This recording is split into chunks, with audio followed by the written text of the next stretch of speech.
When your agent called and told you that they're trading you to Washington, what went through your mind? Man, it was actually before the agent called and told me. I remember being at the Pro Bowl, and I did an interview with this beat writer named Adam Schefter from Yeah. Denver. Mm-hmm. And I do an interview with Adam Schefter, and I go back to the bar. Um, I'll never forget. It was me, Peyton Manning, Donna McNabb, Joy Porter, sitting at the bar at Pro Bowl, Mm-hmm. drinking Mai Tais and everybody Mm-hmm. talking, and it was like breaking news when we come back on ESPN. So everybody like, man, who got in trouble? What happened?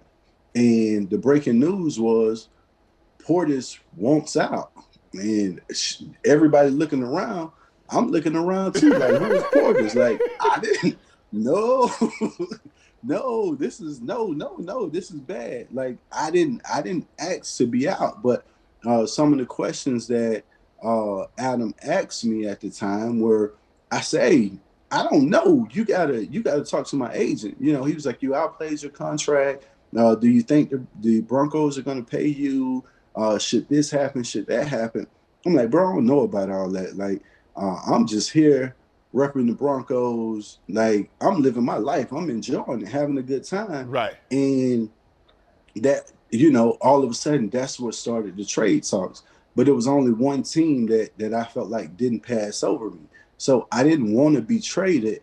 But once it came up, it was like the only team who didn't have a first round draft pick was the Redskins. So I'm like, I tell Drew, I'm like, the only place I would go is the Redskins. And they had just gotten Coach Gibbs.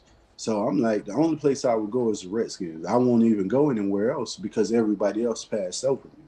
So that was the only trade destination that I would possibly work out a trade with.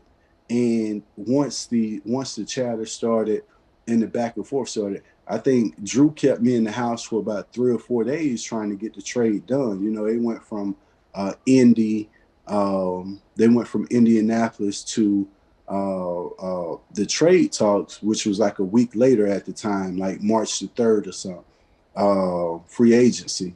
So for like a week, I'm just sitting still, scared to walk outside, just trying to make sure nothing happens to mess this up. Right. And once the opportunity came about, I talked to Coach Shanahan, and it was just one of those situations. And he was like, hey, you don't have to leave. Like, we could pay you and keep you here. And we feel like we're going to be able to get Champ Bailey regardless. And we would like to keep you. They were really trying to set the market on how much running back gets paid, which Right. at the time I think Curtis Martin was the lead dog in that. And so they were trying to set the market to say no one is willing to pay this amount of money, and the Redskins jumped to the forefront with the bag. You know what to do. Hit the subscribe button and become an official member of Club Shay Shay, where we do something before two something.